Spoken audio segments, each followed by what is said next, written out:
Night Owl. Welcome back to Whispers for Insomniacs, your sanctuary in the late hours. Whether you're here seeking a final, peaceful thought before you drift off, or you're simply looking for a companion in the darkness, you've come to the right place. We have stories for you tonight, tales that walk that fine line between a dream and a nightmare. They are designed to be a gentle hum in the back of your mind as you fall asleep. As our stories unfold, I invite you to become part of our small community of listeners. If you feel so inclined, liking the video helps more than you know, and subscribing means we'll be here waiting for you the next time you can't sleep. Most of all, I wonder, which story will be the one that sticks with you? Let me know in the comments. There's no right or wrong answer, just the one that whispers back to you. For now, all you need to do is close your eyes, relax, and listen. Story 1, The Last Bus to Grayers Hollow. Every town has a story that doesn't make the brochures. A whispered thing. Told around bonfires. Shared in dorm rooms. Warned about in passing like a half-hearted joke. In Ridgeway, it was bus 1139. Nobody knew who started the rumor. Maybe it was the teens at the diner. Maybe the old bus drivers who'd seen one too many foggy roads. But the story was always the same. If you ever found yourself at the Ridgeway transit station between 2 o'clock and 3 a.m., and the last bus arrived with no listed route, no driver in sight, and its windows too dark to see through, don't get on. Because that bus didn't go anywhere a person could come back from. Colin Kearns was never much for ghost stories. At 26, he'd aged out of his hometown years ago, left for the city, found work in tech, tried hard to forget the slow rhythms of small-town life. But when his father died suddenly, the trip back home was inevitable. One train. 2 buses. Then Ridgeway Station. It was 2:42 a.m. when the final leg of his journey was meant to begin. The station was nearly deserted. A single employee dozed behind the glass. A vending machine flickered in the corner. Then, the bus pulled in. No number. No destination. Just headlights and engine hum. The door creaked open. And despite everything in him telling him to wait, to question, to look closer, Colin stepped on board. Escalation, the ride. There was no driver. No other passengers. But the bus moved. It rolled silently through Ridgeway, past the closed shops and dark houses, but the scenery outside shifted too quickly. 1 minute, trees. The next, fog banks. Then, a stretch of road that twisted too many times for the space it occupied. Lights outside blinked like dying stars. Inside, the air grew colder. He tried to speak. "Hey, anyone driving this thing?" Silence. Then, crackling. The intercom buzzed to life with static. Then a voice. Hollow. Distant. "Welcome passenger. One-way journey in progress. No return fare required." Colin gripped the seat in front of him. Stop the bus. The lights flickered. Outside, the world no longer resembled Ridgeway. The sky was too low. The moon hung motionless, huge and waxy, like a paper lantern. Shadows darted alongside the bus. Not animals. Not people. Shapes. Blurred. As if the edges of reality had frayed. The intercom crackled again. Approaching, Grayers Hollow. Final stop. Resolution, the Hollow. The bus slowed. Outside, mist pooled thick across an empty road, lined with crooked trees. A sign leaned sideways at the edge of the dirt. Grayers Hollow. Population. Established, forgotten. Colin stepped off the bus. The moment his foot hit the ground, the vehicle vanished behind him. No roar of an engine. No tail lights. Gone. Ahead, the town stretched out like a stage set. Buildings sagged like they hadn't been touched in decades. Lamps flickered with no bulbs. Doors hung open, leading to hollow blackness. He walked. The silence pressed in. Thick and complete. Then, a voice behind him. New here. Colin spun. A girl stood in the mist, no older than 10. Pale skin. Hollow eyes. Dressed in what looked like a 1940s school uniform. She smiled. They send more now than they used to. Where am I? He asked. Grayer's Hollow, she said. It's where all the lost people go. Lost? She tilted her head. You took the bus. You were meant to. I didn't mean to, he said. My dad, I was going home. She frowned. There's no going home. Not unless someone trades for you. He blinked. Trades. She pointed back toward the trees, where shapes began to form, others. People. Some old. Some children. Some barely visible. All with the same empty expression. Every so often, one gets out, she said. But only when someone takes their place. He ran. Through the fog. Past the broken homes. Toward a light in the distance. A flickering street lamp that looked familiar. And there it was. The bus. Same bus. Same doors. Waiting. He rushed on board. The seats were filled now, passengers with bowed heads, whispering things too soft to hear. But he didn't care. He had to get out. The doors closed. The bus moved. And Ridgeway came back into view. The sun was rising. Final reveal.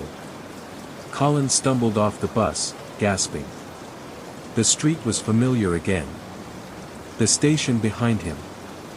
He laughed. Cried. Called a cab. He didn't look back. But that night, he had a dream. In it, he was back on the bus. And someone else was sitting in his seat. A teenage girl this time. Frantic. Panicked. And he watched, unable to move, as the bus doors closed on her. He woke up screaming.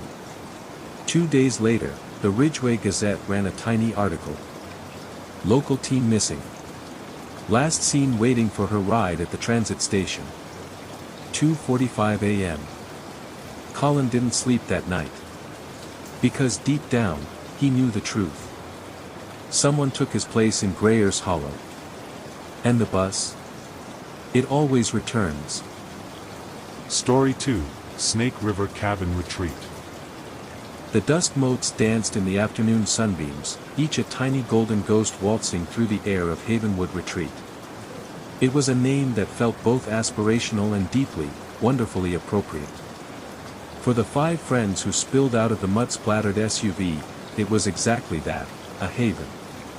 A retreat from the relentless machinery of their adult lives. Liam, his engineer's eyes already appraising the structural integrity of the log cabin's porch, clapped his hands together. Solid. Douglas fir, by the looks of it. This place will outlive us all. His voice was the same as it had been in college, grounded, certain, a bedrock of logic in a world of variables. Don't be so morbid, Liam, Chloe chided, her artist's soul already captivated by the way the light filtered through the towering pines. She spun in a slow circle, her arms outstretched as if to embrace the entire sprawling wilderness of rural Idaho. It's not about outliving. It's about living. Right now. Can't you feel that energy? Ben, hauling 2 overstuffed duffel bags, feigned a dramatic shiver. Oh, I feel an energy, all right. The energy of 1,000 spiders plotting their revenge for our intrusion. I say we burn it down and collect the insurance. His sarcasm, a finely honed shield he'd carried since freshman year, was as predictable as the sunrise.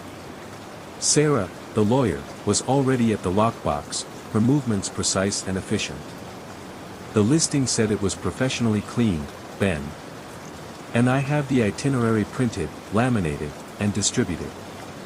We are scheduled for nostalgic reconnection from now until 1800 hours, at which point we transition to excessive wine and cheese consumption. And then there was Maya, the quiet observer, leaning against the car door with her journal clutched in her hand. She watched them, a faint smile playing on her lips.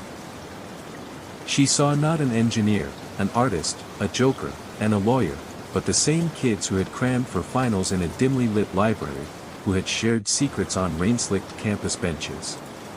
Their dynamic was a comfortable, well-worn sweater, and slipping it back on felt like coming home. The cabin itself was a dream rendered in timber and stone, nestled near the distant, silver whisper of the Snake River. It smelled of pine, clean air, and the faint, pleasant aroma of old wood. It was perfect. The first evening was a blur of blissful chaos. They unpacked, claimed beds, and fell into their old rhythm with an ease that surprised them. Liam got a small fire crackling in the stone hearth, its warmth pushing back the cool evening air. Chloe commandeered the wide-planked dining table for a canvas of cheeses, fruits, and cured meats. Sarah, true to form, coordinated the cooking of a simple pasta dish with tactical precision. Ben filled the space with a running commentary, a mix of terrible puns and genuinely funny observations about their post-college lives. Maya sat on the plush sofa, a glass of red wine in her hand, simply soaking it in. She was writing her first novel, a slow, meandering process, and this genuine human connection, was the very fuel she needed. To us, Liam toasted, raising his glass. For actually pulling this off. To Havenwood, Chloe added, her eyes sparkling in the firelight. To the spiders, Ben muttered, earning a round of laughter. May they die swiftly and without laying eggs in my luggage. They talked late into the night, the conversation weaving from shared memories of Professor Abernathy's dreadful economics lectures to the new, alien landscapes of mortgages, promotions, and the quiet anxieties of turning 30. The cabin held them, its sturdy walls seeming to absorb their laughter and radiate it back as warmth. As Maya finally drifted to sleep, lulled by the distant murmur of the river and the gentle snores from Ben's room, she felt a profound sense of peace. The house was settling around them, its old bones creaking a gentle lullaby. The first discordance was small, a single note played out of key in their symphony of reconnection. It was the next morning. Maya was the first one up, a habit from years of chasing quiet moments to write. She padded into the main living area, expecting to be greeted by the soft, gray light of dawn. Instead, the heavy oak door that led to the porch was wide open, letting in a blast of cold, dew-scented air. She frowned. She distinctly remembered Liam locking it, even sliding the deadbolt, before they'd all turned in. Security first, he'd said with a mock-serious salute.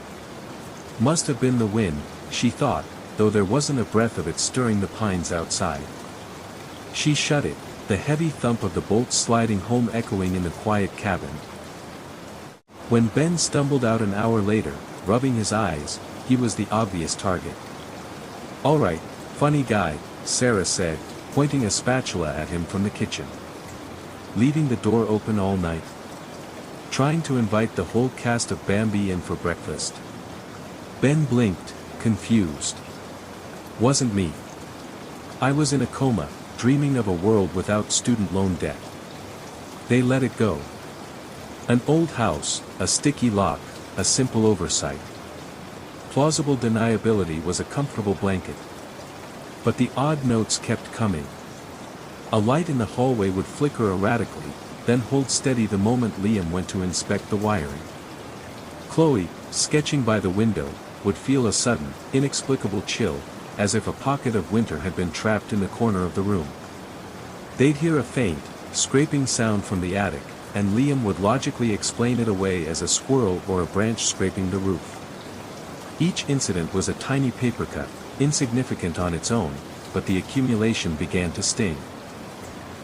And Ben, with his history of elaborate college pranks, from filling a dorm room with balloons to changing every desktop background in the computer lab to a picture of Nicolas Cage, remained the prime suspect. The suspicion was a low hum beneath their laughter, a ghost of their shared past. The escalation began on the third day. It became personal. Liam had brought a small, expensive toolkit, intending to fix a wobbly leg on the dining table. He laid his laser level, a piece of equipment he treated with near reverential care, on the mantelpiece.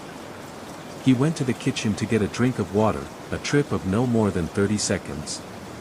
When he returned, the level was gone. "Okay, Ben, this isn't funny," he said, his voice tight. "Give it back." Ben, who was engrossed in a book on the sofa, looked up. "Give what back?" "The 10 years of my life I lost listening to you explain torque ratios." They searched the entire living room. It was nowhere. Liam's frustration curdled into genuine anger. He accused Ben of escalating his jokes, of not knowing when to quit. The argument was sharp and uncomfortable, a stark contrast to the easy harmony of the first 2 days. Later that afternoon, as Chloe was fetching a sweater from her room, she glanced up. There, balanced impossibly on the narrow top edge of her open bedroom door, was Liam's laser level, gleaming in the hallway light. No one could have placed it there without a ladder, and without it falling. It was a physical taunt, a silent, baffling joke. For Chloe, the torment was more insidious. She was working on a charcoal sketch of the river, a piece filled with the serene, powerful beauty of the landscape. She left her sketchbook on the porch railing to go inside and refill her coffee. When she came back, the drawing was changed. In the swirling currents of the water, rendered in what looked like her own charcoal strokes, was the subtle, unmistakable outline of a gaunt, screaming face. Her blood ran cold. It was a violation. It felt like a critique of her art from some malevolent, unseen force. She ripped the page out, her hands trembling, and stuffed it deep into her bag, saying nothing. How could she explain it? That she'd been so lost in the energy of the place that she'd subconsciously drawn something so hideous? Sarah, the pillar of pragmatism, found her carefully organized laptop files in disarray. Documents for a case she was preparing were moved into random folders. Her meticulously curated playlists were renamed with gibberish. It was the digital equivalent of a poltergeist, infuriating and deeply unsettling. A glitch, she told herself. It had to be a virus or a system error. But the timing was too perfect, the chaos too deliberate. And Maya, the quiet one, became the target of whispers. While reading on the porch swing, a faint, sibilant sound would drift on the air, seeming to coil right next to her ear. Maya. It was like the rustle of dry leaves, but it had intent. "Did you guys hear that?" she'd ask, her heart thumping. They'd look up from their various activities, shaking their heads. "Hear what?" Ben would ask. The deafening sound of nature. The incidents were isolating them, preying on their individual personalities, Liam's logic, Chloe's heart, Sarah's order, Maya's sensitivity. The suspicion of Ben began to fray at the edges. He was a jokester, but he wasn't cruel. And more importantly, he seemed just as confused and unnerved as everyone else. The laughter around the cabin grew strained, the silences longer. The beautiful Idaho wilderness outside began to feel less like a sanctuary and more like an impassive, silent witness. The walls of Havenwood no longer felt like a warm embrace, but the tightening arms of a cage. The breaking point arrived on their fourth night. A storm was rolling in, the sky a bruised purple, and a palpable tension had settled over the group. In a desperate attempt to reclaim the magic of their first evening, they gathered in the living room. Sarah had insisted on a tech-free night to force them to reconnect. Chloe had lit candles, casting flickering, dancing shadows. Liam had built a magnificent, roaring fire in the hearth, a bulwark of warmth and light against the growing gloom. Ben, in a moment of vulnerability, finally addressed the elephant in the room. "Look, guys. I know I'm the resident jackass, but I swear on my crippling debt, I haven't been doing any of this stuff. The level, the computer files, it's freaking me out too." He looked genuinely scared, his usual sarcastic armor completely gone. There was a moment of collective exhale. The accusation, which had been poisoning their interactions, finally evaporated, leaving behind something far worse, a shared, nameless dread. "I believe you," Maya said softly, and a chorus of agreement followed. They began to talk, huddled together, sharing the strange experiences they had each tried to rationalize away. Chloe hesitantly told them about the face in her drawing. Maya confessed to the whispers. As they spoke, pooling their individual anxieties into a collective fear, the atmosphere in the room began to feel heavy, charged, like the air before a lightning strike.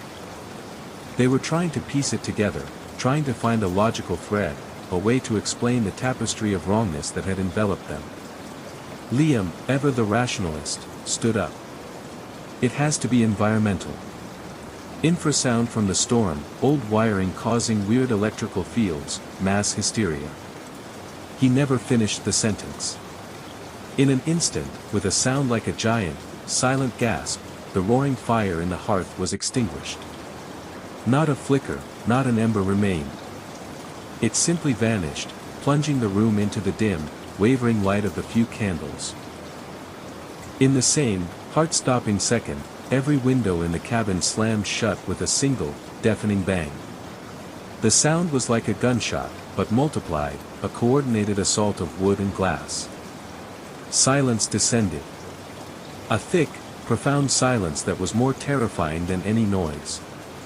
It lasted for maybe 3 seconds, a frozen eternity where they could hear nothing but the frantic drumming of their own hearts. And then, it came.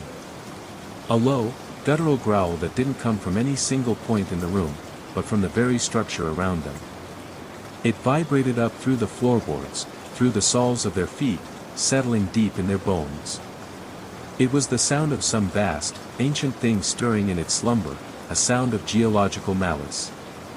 The log walls, which had seemed so solid and protective, now felt like the ribcage of a breathing, hateful beast. In that moment of shared, abject terror, something flickered at the edge of their vision. A distortion in the air, a sliver of shadow darker than the surrounding gloom, tall and vaguely man-shaped, there and gone in the space of a blink. It was a collective hallucination, a neurological short-circuit brought on by fear, they desperately hoped. But they had all seen it. They all flinched as one. The spell of stunned silence was broken. Chaos erupted. The cabin attacked. A heavy, leather-bound book launched itself from a bookshelf, tumbling end over end through the air and shattering against the wall just above Ben's head. Chloe screamed as the candles were snuffed out one by one, as if by an invisible breath, leaving them in near total darkness, the only light now the cold, indifferent flashes of lightning from the storm outside. The growling intensified, a multi-layered, rasping sound that came from the walls, the floor, the ceiling. The temperature plummeted, their breath misting in the air. The door. Sarah screamed, her voice raw with panic. "Get to the door." Liam and Ben scrambled for the main entrance, fumbling in the dark. They grabbed the heavy iron handle and pulled. It wouldn't budge. It felt as if it were welded shut. They threw their combined weight against it, but it was like ramming a wall of solid rock. A lamp flew from an end table, its cord ripping from the wall with a shower of sparks as it smashed into pieces. Maya cried out as she felt something brush against her leg, something coarse and cold. In the next flash of lightning, she saw it. Black, thorny vines, thick as her wrist, were slithering out from the gaps between the floorboards and the walls. They were moving with an unnatural speed, twisting and growing, weaving a cage around them, scratching at the wood with a dry, rustling sound. The house was alive. It was awake. And it wanted to keep them. The terror was a physical thing, a crushing weight that threatened to paralyze them. But adrenaline was a more powerful force. The back door. Liam yelled, his voice cutting through the cacophony of groaning wood and shattering objects. In the kitchen. They stumbled through the churning chaos, tripping over furniture, their hands outstretched in the strobing darkness. The kitchen was a maelstrom. Cupboard doors banged open and shut in a violent, syncopated rhythm. Silverware rattled in its drawer like agitated insects. They reached the flimsy back door, a simple plank and frame construction meant for taking out the trash. It too was stuck fast. "It's no good," Ben shouted, his voice cracking. "The frame is rotted at the bottom." Liam roared, his engineer's mind finding a sliver of hope in the structural decay. "Together. Kick it. Now." He and Ben, with Sarah adding her weight, drew back and kicked in unison. The first blow sent a spiderweb of cracks through the wood. The growl of the house rose to a deafening crescendo. A window in the kitchen shattered inwards, spraying them with glass. They kicked again, a desperate, unified act of survival. With a splintering shriek of tortured wood, the bottom half of the door blew outwards, torn from its hinges. A hole. An escape. Go. Chloe scrambled through first, followed by a terrified Maya who was pulled along by Sarah. Liam shoved Ben through the opening and then tumbled out after them into the storm-lashed night. They didn't stop, didn't look back. They ran, slipping and sliding on the wet pine needles, the torrential rain instantly soaking them to the bone. The sounds from the cabin pursued them, the guttural roar, the slam of a shutter, a final, window-shattering crash that seemed to punctuate their flight with a shriek of fury. They piled into the SUV, fingers fumbling and slick with rain as they tried to unlock the doors. Sarah, whose keys they were, finally managed it, her hands shaking so violently she could barely fit the key in the ignition. The engine sputtered, whined, and for one heart-stopping moment, refused to catch. From the house, the porch light flickered on, bathing the driveway in a sickly yellow glow. It flickered again, and again, a slow, deliberate pulse. An eye, opening and closing, watching them. Then the engine roared to life. Sarah slammed the car into reverse, peeling out of the gravel driveway with a spray of rocks. She wrenched the wheel, and the SUV fishtailed onto the narrow dirt road, its headlights cutting a frantic path through the deluge. No one spoke. The only sounds were the frantic slap of the windshield wipers, the roar of the engine, and their own ragged, desperate breaths. Maya risked a single glance in the rearview mirror. The light of Havenwood Retreat was a faint, malignant star in the distance, and just as she watched, it winked out, plunging the world behind them back into impenetrable blackness.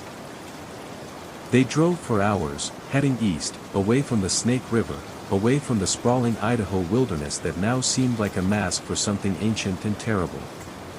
They didn't stop until the first, clean rays of dawn broke over the horizon, casting a harsh, unforgiving light on their faces. They sat in the car at a deserted roadside rest stop, the engine ticking as it cooled. They were 5 people bound together not just by nostalgia, but by a shared, undeniable trauma.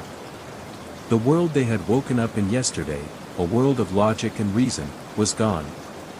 Shattered. The haven had become a haunting.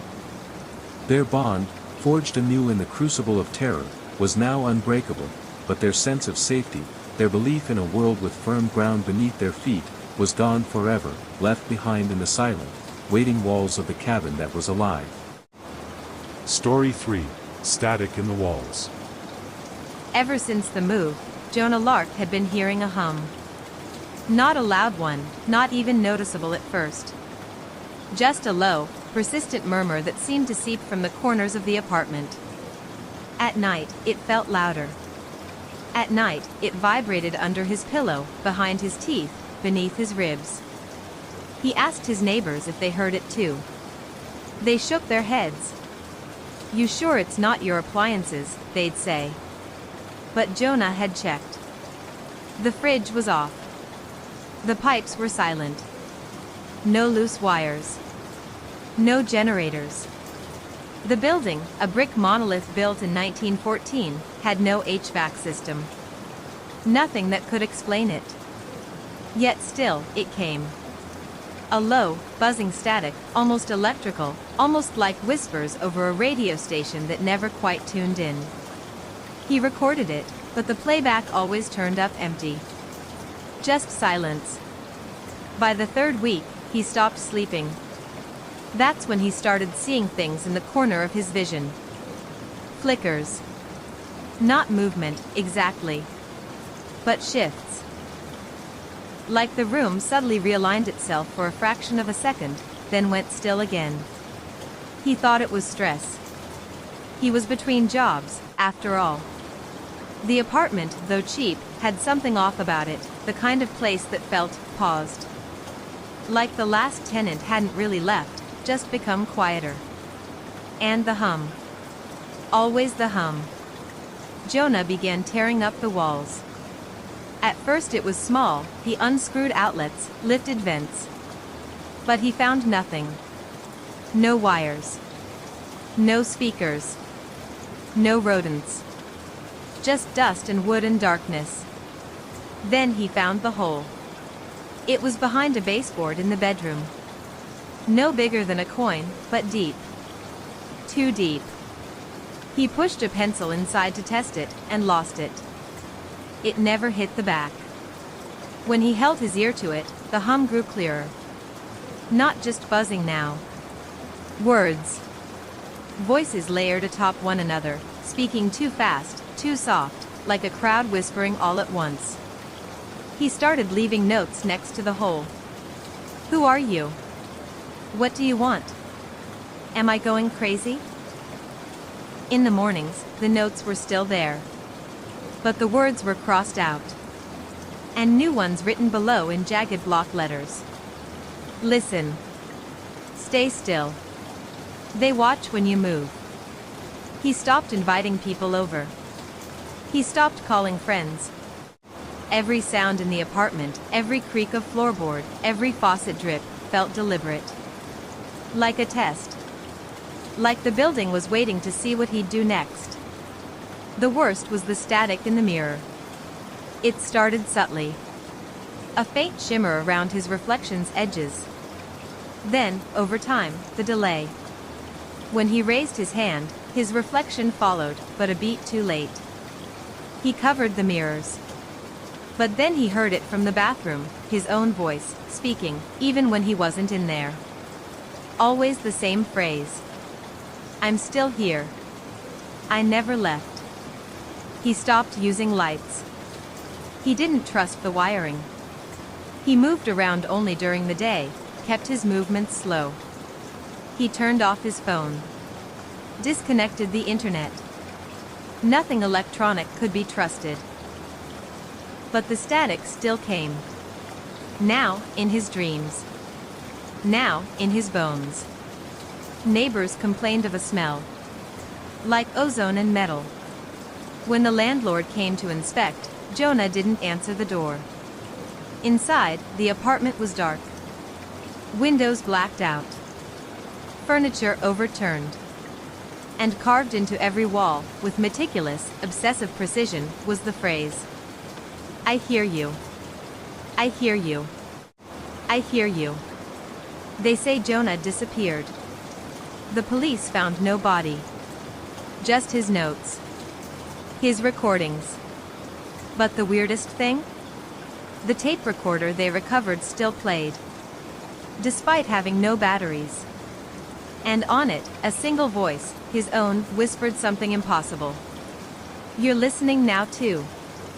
Since then, the apartment remains empty. But the new tenant in the unit directly below has filed several noise complaints. A humming.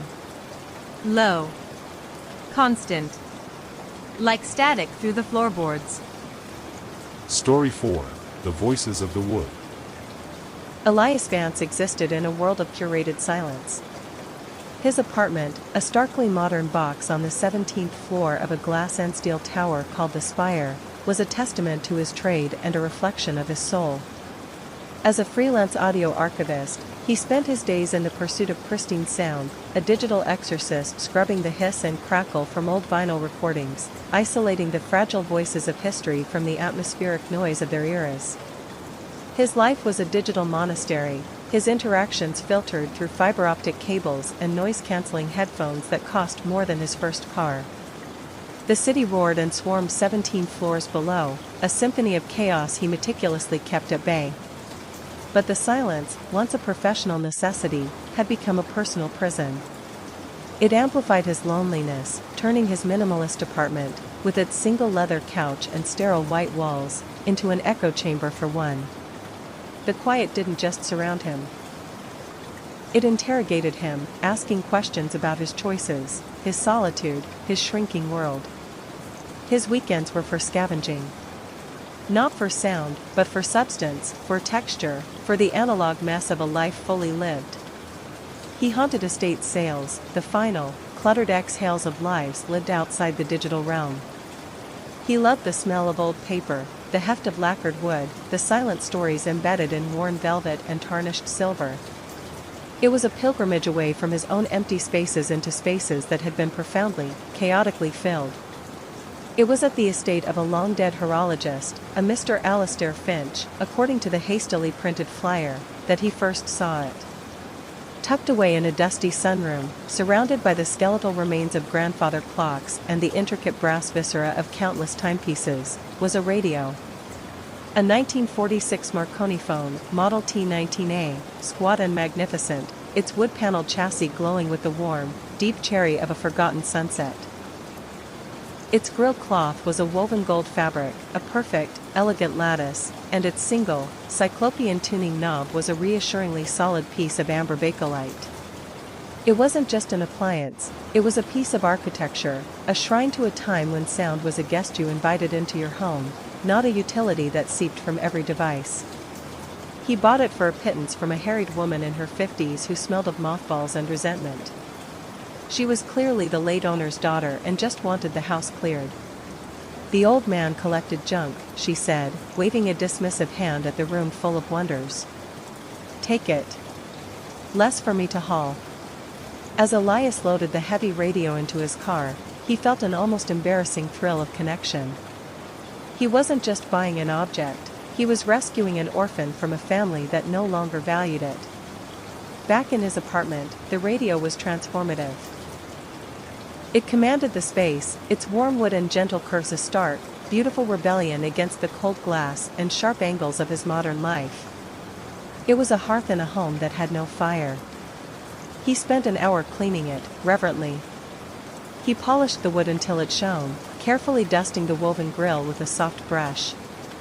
He plugged it in, half expecting nothing but a hum or a pop. But with a soft, satisfying click of an internal switch, the single dial lit up, casting a warm, honeyed glow across his wall, a miniature sunrise in his sterile room. He turned the heavy knob, feeling the satisfying mechanical resistance, and the familiar, comforting static of the analog world filled the room. It was a sound he usually spent hours digitally removing, but here, it sounded like a whisper of potential, the sound of a sleeping giant breathing. He scanned the AM and shortwave bands, but found only the ghost signals of distant evangelical stations and the faint, coded chatter of maritime weather reports. He smiled, satisfied. It worked. It was a beautiful, functional piece of history. He left it powered on, the soft static a more comforting presence than the oppressive silence had ever been.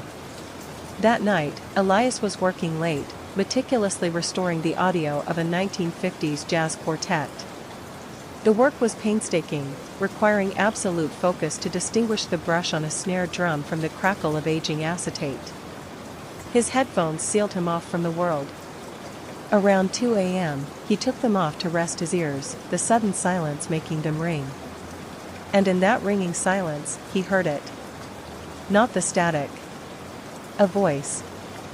Faint, tinny, but unmistakably human. Just said if you'd picked up the pork chops on your way home, we wouldn't be having this discussion, Frank. It was a woman's voice, laced with a familiar, weary exasperation that spanned generations. Elias froze, his heart suddenly pounding, a frantic bird in his chest. The voice was coming from the radio. He crept towards it, his socked feet silent on the polished concrete floor. A man's voice replied, defensively, with a distinct mid-century cadence. It was raining cats and dogs, Mildred. You want me to catch my death for a pork chop? For crying out loud. The conversation continued for another minute, a mundane, domestic squabble about dinner plans, the weather, and a leaky faucet Frank had promised to fix. It was utterly unremarkable, yet profoundly strange. It sounded authentic, the recording quality poor, the speech patterns dated. Elias frantically scanned the dial, but the conversation remained, a phantom broadcast independent of the frequency. He assumed it had to be a broadcast from some niche nostalgia station, a radio play perhaps. But it felt too real, too unscripted, too beautifully, painfully mundane. Then, as abruptly as it began, it faded back into the soft hiss of static. Elias stood before the glowing dial, a constellation of questions lighting up in his mind. The feeling wasn't fear. Not yet. It was the exhilarating, terrifying thrill of discovery an archaeologist feels when he brushes the dust from a word no one has read for millennia. The next few days were a blur of obsessive experimentation. The voices returned, but never on a schedule, and never for long. They were always fleeting, fragmented, like auditory ghosts. A snippet of a child asking for a glass of water. A man humming a jaunty, unfamiliar tune from the big band era. A brief snatch of a news report about the new Studebakers. Elias tried to rationalize it. A neighbor's baby monitor? A ham radio enthusiast? But the voices were too varied, their eras too distinct. They were echoes, trapped in the ether, and his radio was the only one that could hear them. The breakthrough came from a moment of clumsiness. While moving the radio to a different outlet, he jostled it. As he set it down in the kitchen, a new voice emerged from the speaker, clearer than any before. It was a woman, humming along to a Carole King song on some unseen radio, the rhythmic sound of a knife chopping vegetables on a wooden block in the background. She sounded happy. Content. The broadcast lasted for nearly 5 minutes before fading. On a hunch, a wild, electric hypothesis forming in his mind, Elias lifted the heavy radio and carried it back to its original spot in the living room. The kitchen broadcast was gone, replaced by the faint, staticky whispers of Frank and Mildred he'd first heard. He carried it back to the kitchen. The humming baker returned. His blood ran cold with a thrilling, impossible realization. The radio wasn't picking up broadcasts from the air. It was picking them up from the space. The voices belonged to the previous tenants of his apartment. The radio was a temporal microphone, its needle not sliding across a radio band, but through the layers of time that saturated a specific location like paint on a wall. His obsession, already simmering, boiled over. He was an archivist, and he had just stumbled upon the ultimate archive, the Akashic record of domestic life. His apartment became a grid. He mapped it out, moving the radio foot by foot. The kitchen belonged to the baker from the 70s, a woman named Carol. The living room held Frank and Mildred's marital strife from the 50s. The bedroom was quieter, holding only the faint, sleepy murmurs of a young couple from the early 90s, whispering about their future. He filled notebooks with transcripts, cross-referencing the snippets he heard with city records, old phone books, anything he could find. He confirmed their names, their timelines. He was no longer just listening. He was curating souls. His loneliness began to recede, replaced by the constant, comforting presence of his invisible roommates. He felt a strange, one-sided intimacy with them. He knew Frank eventually did bring home the pork chops, and that he and Mildred made up. He knew the young couple in the bedroom were saving up for a house in the suburbs and were worried about their first baby. He felt a pang of sadness for the humming baker, knowing from the building's records that she had died in this very apartment from a heart attack, alone. He had heard her final, surprised gasp. Soon, the apartment wasn't enough. The project had to expand. He started taking the radio with him, a ludicrously heavy and conspicuous companion. He'd loaded onto a dolly, his face a mask of determined eccentricity as he wheeled it through the city. He took it to the New York Public Library after hours, bribing a night janitor to let him in. He set it up in the grand, empty reading room, and the silence was filled with the rustling of unwritten pages, the ghostly coughs of long-dead scholars, and the faint, passionate whisper of a young academic in the 1920s debating Kant with a rival. He took it to the abandoned Los Canal Theater on Canal Street, a once opulent movie palace now crumbling into ruin. Amidst the decay, the radio brought the theater to life. He heard the roar of a sold-out crowd for a premiere in 1938. He heard the nervous, whispered flirtations of a couple on a first date in the 60s. He heard the ghostly projectionist complaining about the film melting. Elias would sit in the dusty velvet seats for hours, a solitary audience member for a legion of ghosts, tears streaming down his face. He wasn't lonely anymore. He was the curator of everything. He was the only one who could hear the city's true, secret soul. He began to categorize the voices. Most were what he called echoes. Faint, repetitive loops of mundane life, imprinted on a location by decades of routine. But sometimes, very rarely, he would find a trace. A trace was clearer, more linear, a story with a beginning and an end. It was usually tied to a moment of intense emotion, a proposal, a bitter argument, a final goodbye. These were the recordings he prized most.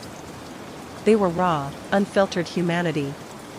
He was in an old, disused subway station, a place infamous for a tragic derailment in the 1940s, when he found the next one. He set the radio down on the grimy platform, and amidst the echoes of screeching wheels and hurried footsteps, a new trace began. It was a young woman's voice, frantic and scared. A phone call. "No, I told you I'm at the Canal Street station. I think I lost him. He was following me from the office, I'm sure of it." A pause. "A dark coat, I didn't see his face. Please, just meet me at the entrance, I'm scared to leave by myself." The voice was filled with a chilling, immediate terror. It was different from the others. This wasn't just an echo of a life lived. This was the sound of a life ending. The trace cut out abruptly, replaced by the roar of an oncoming train and a short, sharp scream. Elias felt sick.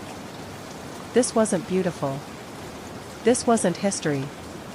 This was a violation. He had become a voyeur of death. He packed up the radio, his hands trembling, and retreated to his apartment, the thrill of his project suddenly curdled by a profound sense of dread. He didn't touch the radio for a week. The silence of his apartment returned, and it was heavier, more accusatory than ever. The loneliness flooded back in, but now it was tinged with fear. He couldn't stop thinking about the girl in the subway. He had listened to her final, terrified moments for his own intellectual curiosity. What kind of person did that make him? Finally, unable to stand the silence, he turned it on again, leaving it in the living room. He just wanted the comfort of Frank and Mildred's bickering. But they weren't there. The radio was silent, except for the static. He moved it to the kitchen. No Baker. He moved it all over the apartment. Nothing. The archive was closed. A panic he hadn't expected seized him. He needed them. He needed the noise. He needed the ghosts. He left the radio in the center of the living room, defeated. He slumped onto the couch, staring at the warm glow of its dial, feeling more alone than ever before. He must have dozed off, because when he opened his eyes, it was dark outside, and a voice was coming from the radio. A new voice. A young woman. And it wasn't an echo. It was crystal clear, as if she were in the room with him. It was a single, whispered sentence. "I know you're listening." Elias shot upright, his heart a cold, hard knot in his chest. The voice was calm, conversational, and terrifyingly direct. It was the girl from the subway. Who is this?" he stammered, speaking to the radio as if it were a telephone. The static hissed for a long moment. Then, her voice returned, laced with a weary sadness. "I don't know my name anymore. I'm a recording. Like all the others. But I'm the one who woke up." Elias felt a wave of vertigo. "Woke up? What do you mean?" "This isn't a receiver," the voice whispered. "It's a container. It doesn't find echoes. It makes them.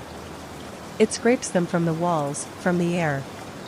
A little piece at a time, every day. It feeds on the moments people leave behind." He stared at the beautiful wood paneling, now seeing it as the shell of some carnivorous, temporal mollusk. His project, his beautiful archive, was a hunting log. "But the echoes, they just repeat," Elias said, his mind reeling. "Most of them. They're too faint. But sometimes, when the moment is strong enough, a piece of the person gets trapped with the sound. A real piece. Like me. The collector, he likes the strong ones." "The collector?" The word sent a fresh spike of ice through him. "The one who made the box," she said. Her voice grew faint, as if she were struggling to speak. "He listens too. He's listening now. He likes to watch the new ones get added to the collection." A horrifying thought bloomed in Elias's mind, a weed of pure terror.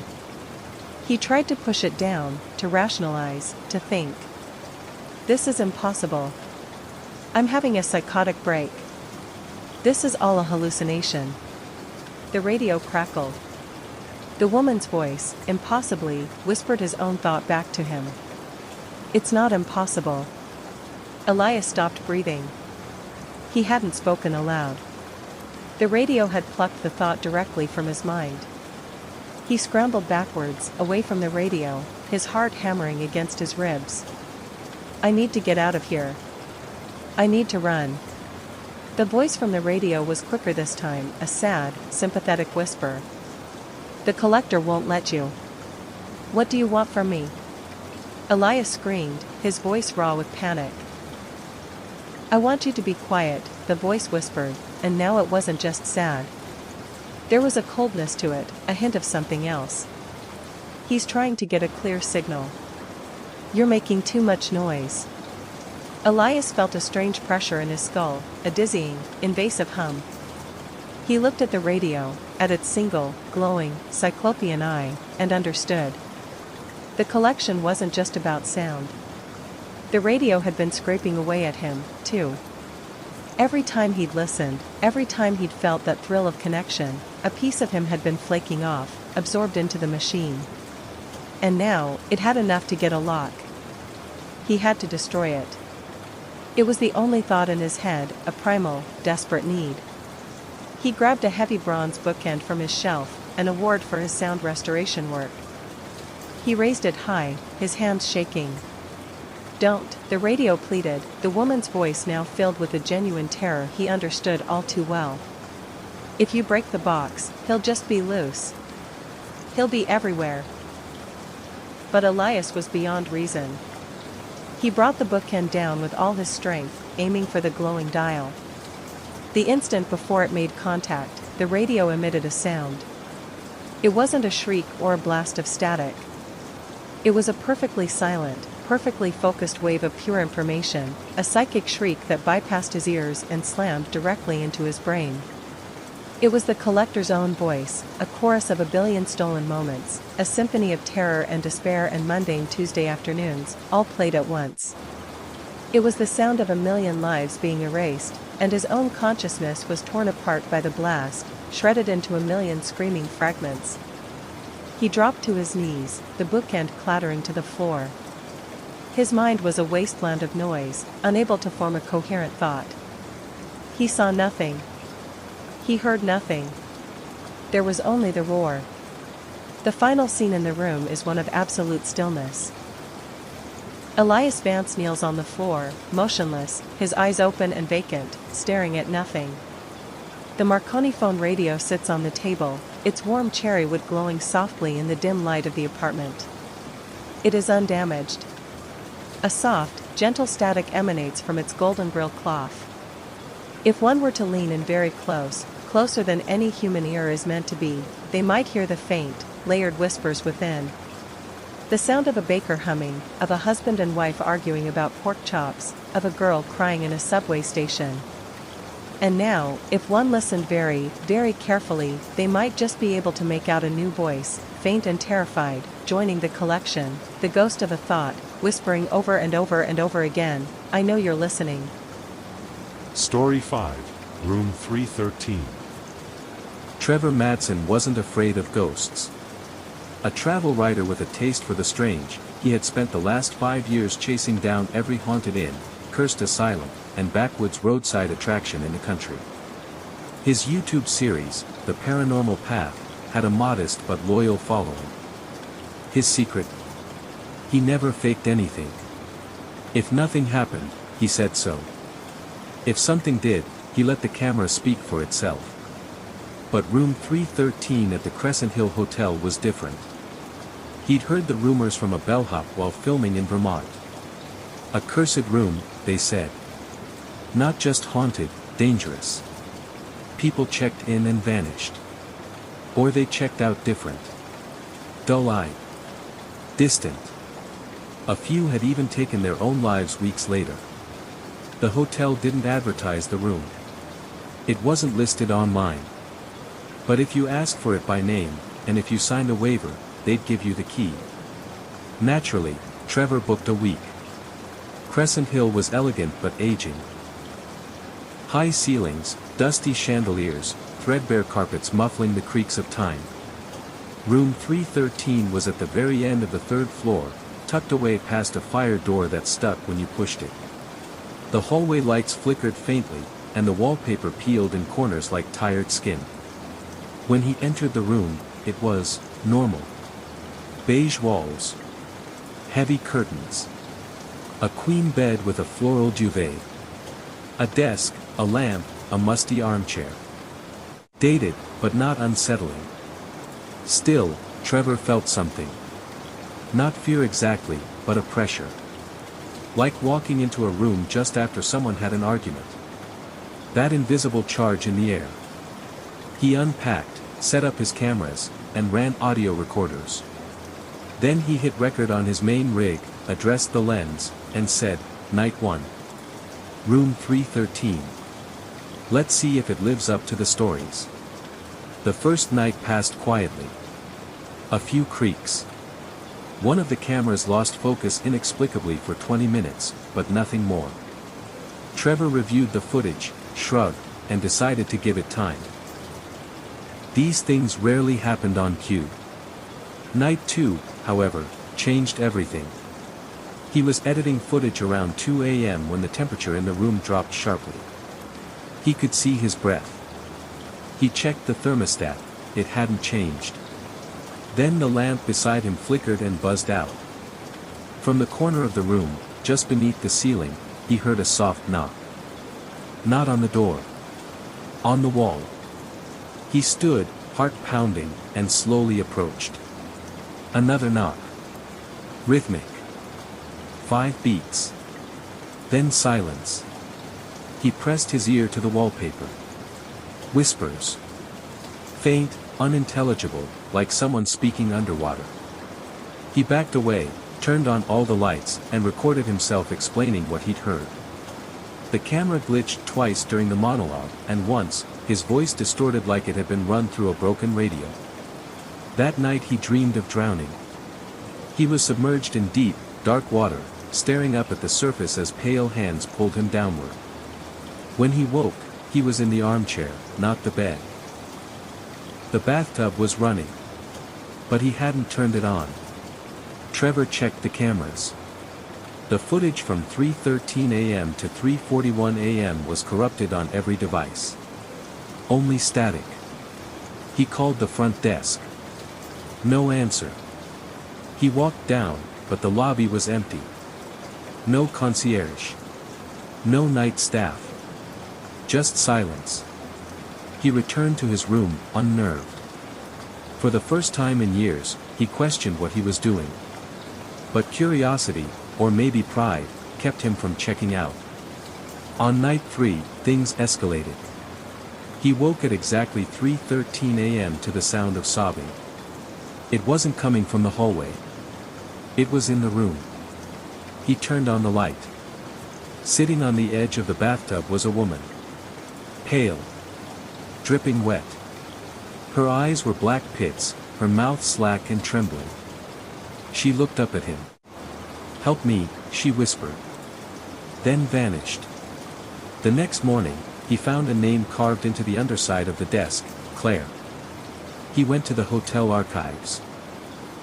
The manager, a polite but tight-lipped man named Gregory, hesitated before showing him an old logbook from 1978. It listed a Claire Belmont, checked in for 3 nights. She never checked out. Police ruled it a suicide.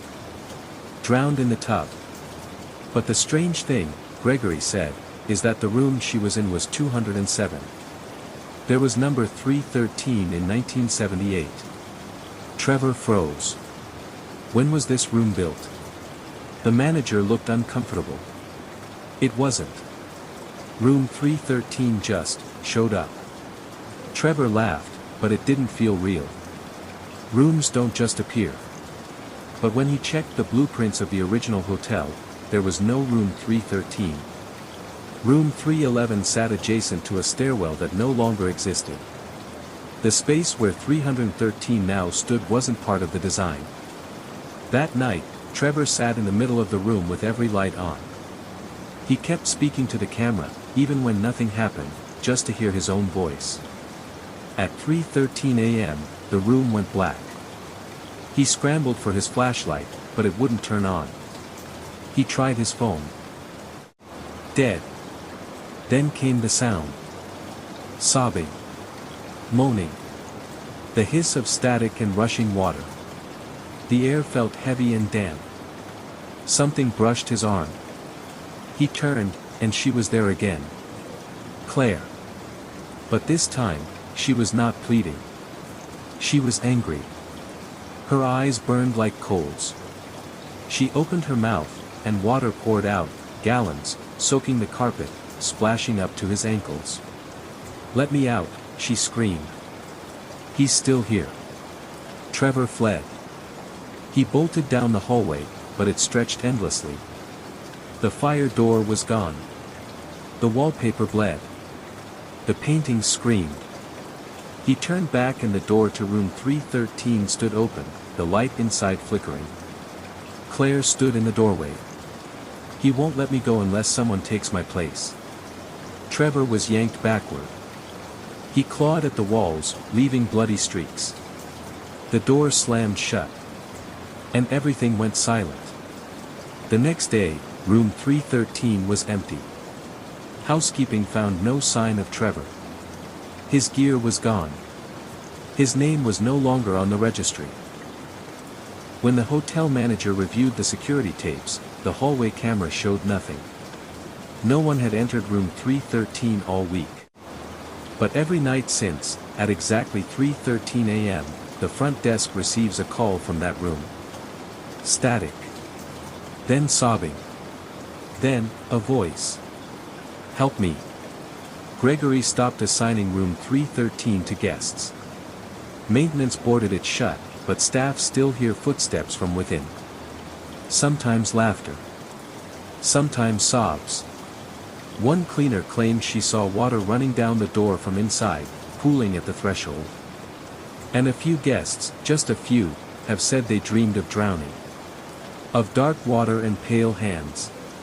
And a face behind the tub curtain. A woman, soaked and furious, whispering for help. Some say room 313 isn't a room at all. It's a door.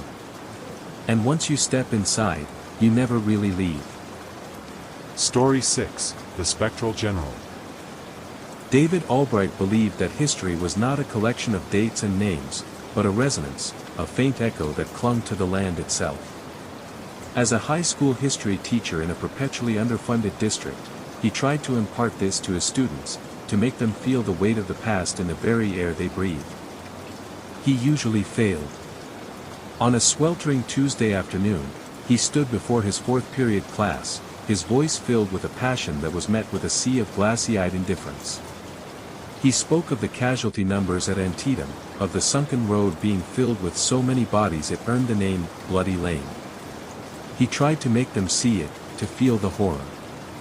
In return, he saw the glow of a phone screen hidden under a desk, a girl brazenly applying mascara, two boys whispering about a weekend party. They were separated from him by a gulf far wider than the generational gap. They were adrift in a shallow, glittering present, while he felt anchored, sometimes drowning, in the deep, solemn waters of the past. His life outside of history was a quiet, empty affair. A small, tidy apartment filled with books on military strategy and biographies of forgotten men, a job that offered more frustration than fulfillment, and a profound loneliness that had settled over him like a fine layer of dust after a quiet divorce years ago. His ex-wife had told him he was more married to the 19th century than he ever was to her. He hadn't been able to argue the point. He was a man out of time, more comfortable with the dead than the living. Which was why he found his true community, his only real sense of belonging, in the ranks of the 14th Pennsylvania Volunteer Infantry, Company C, Historical Reenactment Group. On weekends, he would shed the skin of David Albright, the slightly stooped, perpetually tired teacher, and don the scratchy wool uniform of Corporal Albright, a man with a clear purpose and a tangible enemy. Here, amidst the acrid smell of black powder smoke and the roar of replica cannons, he was not lonely. He was part of a brotherhood, a line of blue-clad soldiers holding fast against the tide. This particular September weekend was the anniversary of the battle, and the reenactment was a massive affair. Hundreds of men dotted the landscape, their canvas tents pitched in neat rows. David felt a familiar, calming sense of purpose settle over him. He cleaned his replica Springfield rifle, shared hardtack and coffee with a man named Mark, who was a mild-mannered accountant from Monday to Friday, and spoke in the hushed, reverent tones reserved for this hallowed ground. The main event was a recreation of the fighting in the West Woods. David's company was positioned near the edge of the park, their flank bordering a stretch of land that was, to his eternal disgust, being prepped for a new housing development called Sharpsburg Overlook. He could see the skeletal wooden frames of half-built houses and the hulking yellow shapes of bulldozers, silent and monstrous, just beyond the tree line. It felt like a desecration, a modern world blissfully, ignorantly trampling on sacred soil. The battle began. The air filled with the deafening cacophony of cannon fire and the rattle of musketry. Smoke, thick and sulphurous, obscured the field. Officers on horseback galloped past, shouting scripted orders. It was a chaotic, exhilarating symphony, and David was lost in it, his heart pounding with a primal, ancestral rhythm. He knelt, aimed, and fired, the rifle bucking against his shoulder, the smell of burnt powder sharp in his nostrils. It was in a brief lull, as the smoke parted for a moment, that he heard it. It was not the shout of his captain or the distant boom of a cannon. It was a voice, clear and sharp as shattered glass, that seemed to come not from the field, but from somewhere deep inside his own head.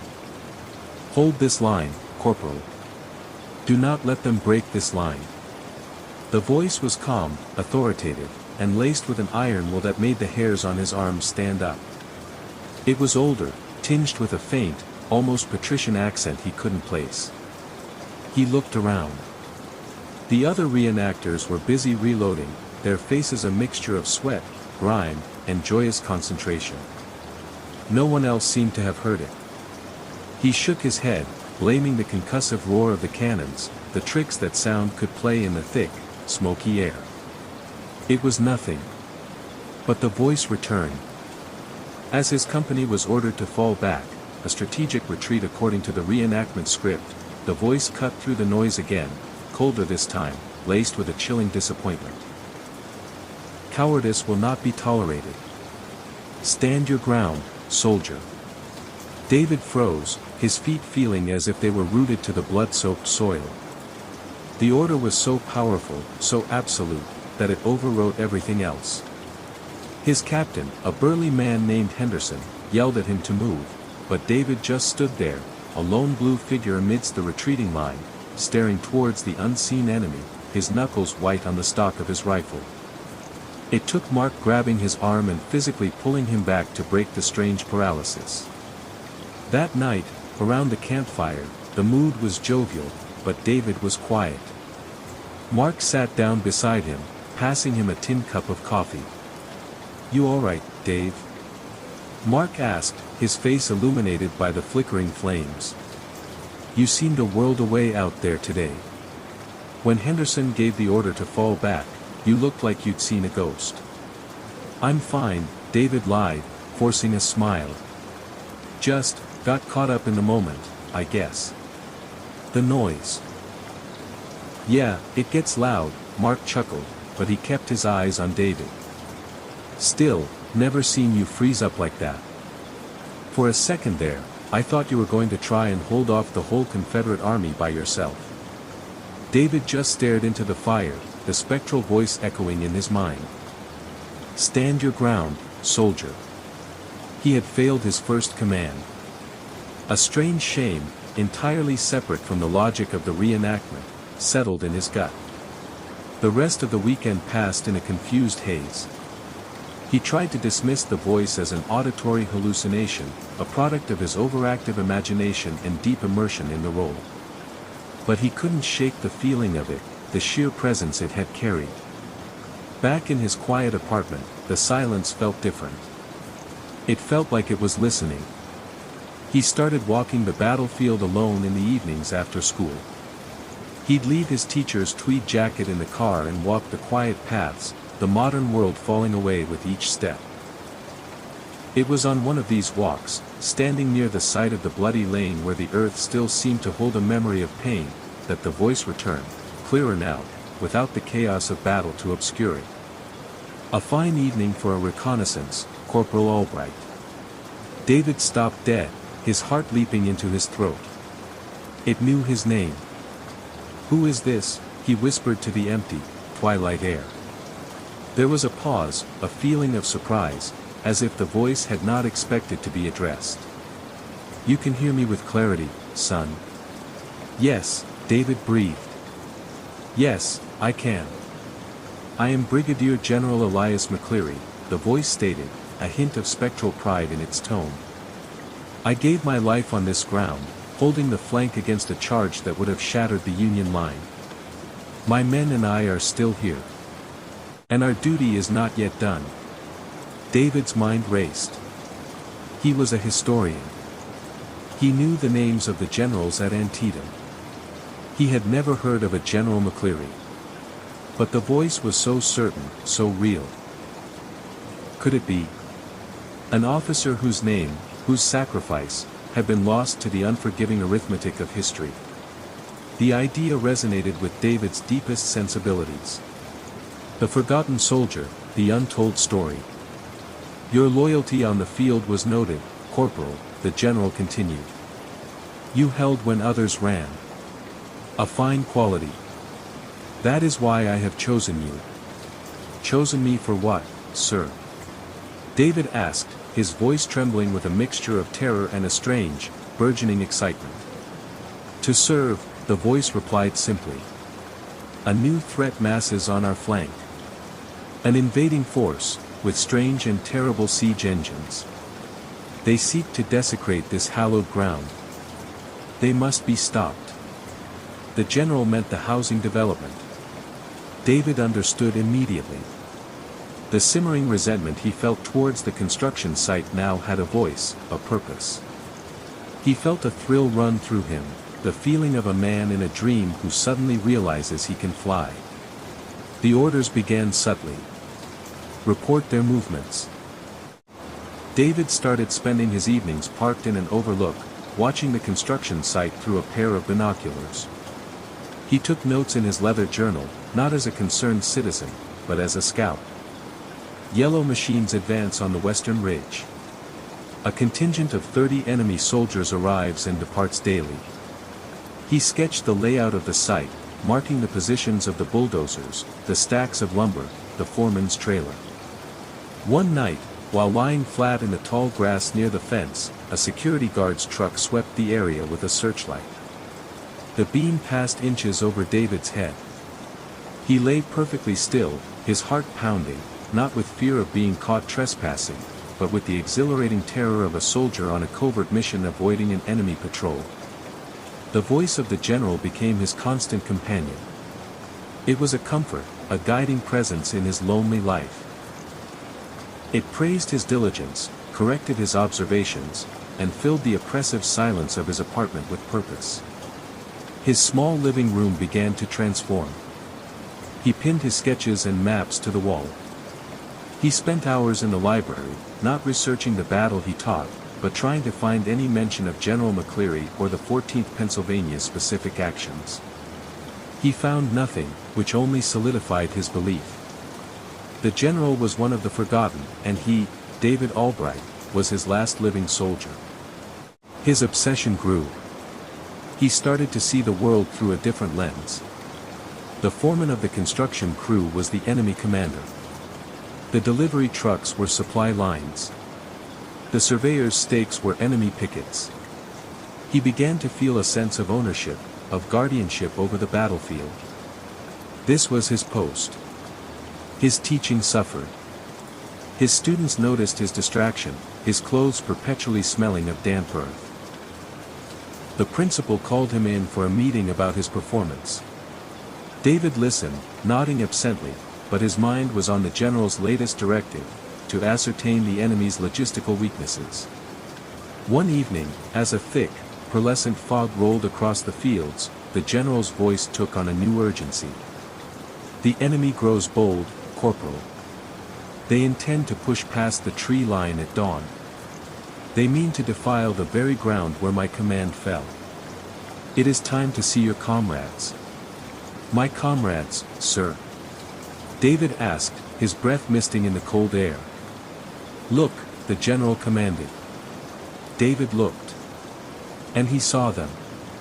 At first, it was just a trick of the fog, a swirling pattern that suggested a human form. But then they resolved. Transparent, shimmering figures in the twilight, their blue uniforms stained with the ghostly memory of dirt and blood. A whole platoon, falling into line around him, their movements silent, their faces grim and determined. They carried their phantom rifles at their sides. He could see the trees and the darkening sky right through them, but they were undeniably there. He could smell the faint, spectral scent of gunpowder and damp wool. He was not alone. A figure on a spectral horse, tall and commanding, solidified before him. It was the general. His face was stern, his spectral beard neatly trimmed. He looked directly at David, his eyes burning with a cold, blue fire. They believe this war is over, the general's voice resonated, now coming from the figure before him as well as inside his head. They do not understand that some duties are eternal. Tonight, Corporal, we conduct a raid. We will destroy their siege engines. We will burn their command structure. We will remind them that this ground is ours. We will hold this line. David's heart swelled with a feeling so powerful it almost brought him to his knees. It was a culmination of everything he had ever been, every book he had ever read, every lonely weekend he had ever spent dreaming of the past. The line between history and reality had dissolved completely. He was not a reenactor anymore. He was a soldier. He drew himself up to his full height and gave a crisp, perfect salute. Yes, sir, General, he said, his voice clear and steady. He moved as if in a dream, flanked by his ghostly comrades. They marched in perfect silence, their phantom boots making no sound on the damp grass. They passed the modern road, the asphalt looking like a black, unnatural scar under the moonlight. The spectral soldiers passed through the chain-link fence of the construction site as if it weren't there. David had to climb it. He dropped to the other side, his heart pounding not with fear, but with adrenaline. He was an operative behind enemy lines. The bulldozers and excavators loomed in the darkness, silent and massive. To his men, they were monstrous iron cannons. "Disable the artillery," the general ordered, his voice a low, urgent command. David pulled 2 large bags of sugar from his backpack. He moved from machine to machine, unscrewing the fuel caps and pouring the contents in, his ghostly platoon forming a protective cordon around him, their bayonets fixed, their hollow eyes scanning the darkness. "Now, the command tent," the general commanded, pointing with a spectral sword towards the foreman's trailer. David crept to the trailer. Through the window, he could see blueprints spread across a table, the plans for the new houses, the grid of streets that would soon pave over this sacred ground. A cold fury filled him. He took out a canister of lighter fluid, doused the base of the trailer, and with a flick of a match, set it ablaze. Flames licked up the cheap siding, casting flickering, dancing shadows. In the firelight, the spectral soldiers around him seemed more solid, their faces lit with a grim, terrible satisfaction. They had won. They had held the line. The sound of approaching sirens broke the spell. "Our work is done," the general said, his voice filled with pride. "Disperse. Return at dawn." The spectral figures began to fade, dissolving back into the fog in the night. David stood there for a moment, watching the trailer burn, a feeling of profound, righteous purpose washing over him. He had done it. He had served with honor. The first police car screeched to a halt, its headlights pinning him in their glare. He didn't run. He stood his ground, his shoulders back, his expression calm. He had been given an order, and he had executed it. There was no shame in that. The final scene is a cold, sterile interrogation room. David Albright, stripped of his uniform and back in his civilian clothes, sits at a metal table. He looks tired, but serene. 2 detectives stare at him from across the table, their faces a mixture of confusion and exasperation. "Why did you do it, David?" the first detective asks. "A property dispute? Some kind of eco-protest?" David looks at him, his eyes clear and steady. There is no madness in them. Only a profound, unshakable conviction. "The line was threatened," he says simply. "The flank was in danger of collapsing. My commanding officer gave me a direct order to disable the enemy's equipment and disrupt their command structure." The second detective sighs, running a hand over his face. "Your commanding officer? Who's that?"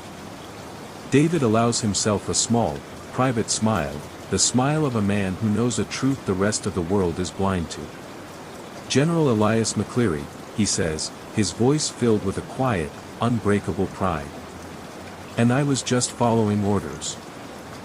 Story 7. The Hunger in the Pines. There's a specific kind of quiet that blankets the deep woods, a quiet that isn't empty but full. It's woven from the sigh of wind through pine needles, the distant chatter of a squirrel, and the barely there hum of life itself.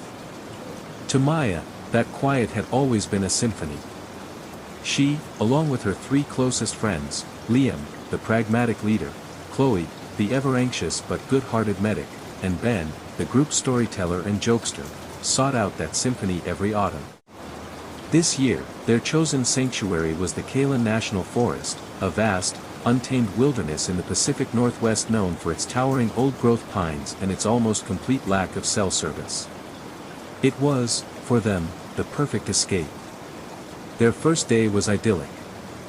They hiked for miles along a barely marked trail, the air crisp and smelling of damp earth and pine.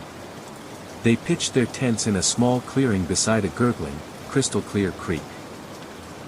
Liam, ever the expert, got a crackling fire going as the sun began to dip below the jagged peaks, painting the sky in strokes of orange and violet.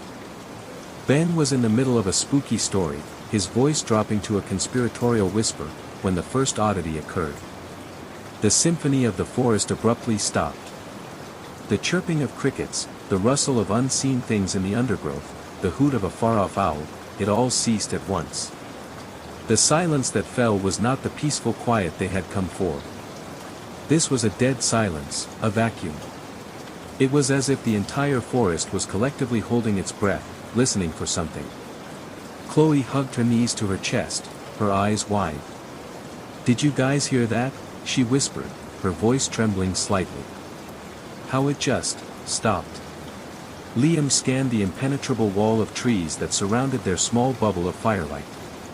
"Probably a predator nearby," he said, his voice a little too loud in the oppressive quiet. "A bear, or a mountain lion. The little critters know to shut up."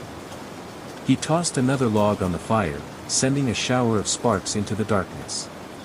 But Maya felt a primal knot of fear tighten in her stomach. It wasn't the silence of a predator passing through. It felt like the reverent hush of a congregation awaiting the arrival of its terrible god. The silence lasted for nearly 10 minutes before the forest sound slowly, cautiously, returned, as if peeking out from behind a door to see if the danger had passed. None of them spoke of it again that night, but the incident laid a thin, invisible film of unease over their adventure. The following day, they decided to hike deeper, aiming for a waterfall marked on their map. The unease of the previous night had mostly dissipated in the bright morning sun. It was Ben who found the first sign. He called them over, his usual humor absent. Carved into the bark of a massive pine tree, at least 8 feet off the ground, were 3 deep, parallel gouges. They were long and sweeping, as if raked by something impossibly large. "A bear?" Chloe asked, though her tone suggested she didn't believe it. Liam ran his hand over the raw wood. "No bear I've ever seen," he muttered, his brow furrowed. "The claws would be closer together. And this high up. It would have to be standing on its hind legs, and it would have to be huge." Maya stared at the marks, a cold dread seeping back into her. The gouges weren't just marks of passage, they felt territorial, a warning carved in a language they weren't meant to understand. They found more of the marks as they walked, always high up on the oldest trees, always in sets of 3. The forest around them began to feel different. The trail grew less distinct, the trees more densely packed, their ancient branches blotting out the sun and casting the forest floor in a perpetual twilight. The air grew colder, and a strange, musky odor, like damp soil and spoiled meat, hung in the air. It was faint at first, but it grew stronger the deeper they went. They all smelled it, their nervous glances confirming the shared, unspoken fear. They decided to turn back, the waterfall forgotten, but the forest seemed to have other plans. The trail they had followed so easily seemed to have vanished, swallowed by the undergrowth. Every direction looked the same, an endless, monotonous sea of dark trunks and deepening shadows. Panic began to set in as the afternoon wore on. They were lost. It was Liam's steadfast compass and map reading that kept them from completely falling apart, but even he was beginning to look strained. As dusk began to bleed through the canopy, the true horror began. It started with a sound. It was a low, resonant click, like 2 stones being struck together, followed by a wet, guttural chattering. The sound echoed through the trees, seeming to come from all directions at once. They froze, huddled together, straining to see into the gloom. The clicking and chattering grew closer, a predatory rhythm that seemed to be circling them. Then they heard it move. It wasn't the sound of a 4-legged animal. It was a heavy, bipedal footstep, but with a strange, dragging quality, as if one of its limbs was lame or malformed. Thump. Scrape. Thump. Scrape. The sound was slow, deliberate, and utterly terrifying. It was hunting them, and it was taking its time. Ben, trying to break the tension, let out a nervous laugh. "Okay, very funny," he called out, his voice shaking. "Whoever's out there, you got us." The only reply was a high-pitched, warbling cry that sounded disturbingly like a distorted imitation of Ben's laugh. It was a sound of pure mockery, and it shattered what little composure they had left. They ran. They crashed through the undergrowth with no thought for direction, driven only by the instinct to flee. The thumping, scraping footsteps followed, keeping pace effortlessly. Branches whipped at their faces, and roots seemed to snake out of the ground to trip them. Maya risked a glance over her shoulder and saw it for a fraction of a second, a tall, emaciated silhouette moving between the trees, its limbs too long, its posture unnaturally stooped. It was gone before her mind could fully process the image, but the silhouette was burned into her memory. They didn't stop running until they stumbled, miraculously, back into their own campsite, the embers of their fire still glowing faintly. They threw themselves into their tents, zipping them up as if the thin nylon could offer any real protection. All night, they listened as the creature circled their camp. Thump. Scrape. The clicking and chattering were a constant torment just beyond the firelight. At one point, Maya heard a soft, sniffing sound right outside her tent wall, followed by a low, hungry growl that vibrated through the ground. End, the resolution. Dawn arrived gray and menacing. The sounds had stopped. A fragile, desperate hope bloomed among them. Maybe it was gone. Liam, ever the brave one, was the first to unzip his tent. He let out a choked cry. The others scrambled out to see what was wrong. Their campsite was a scene of calculated violation. Their food packs had been torn to shreds, the contents strewn across the clearing. But it wasn't just torn, it was arranged. Cans of beans were stacked in neat, little pyramids. Bags of trail mix had been emptied into perfect circles on the ground.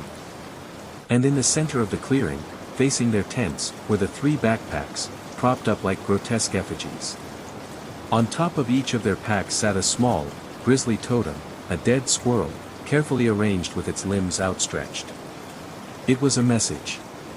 It was intelligent. It was toying with them.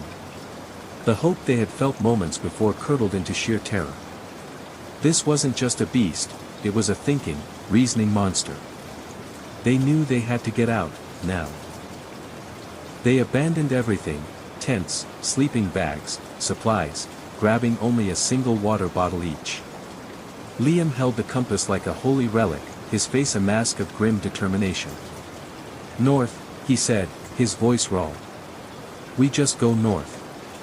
We have to hit the main park road eventually. They set off at a half jog, casting fearful glances back into the woods. For hours, the forest was silent. The only sounds were their own ragged breaths and the crunch of their feet on the forest floor. The silence was almost as unnerving as the noises from the night before. They felt watched, stalked. The feeling was a physical weight on their shoulders.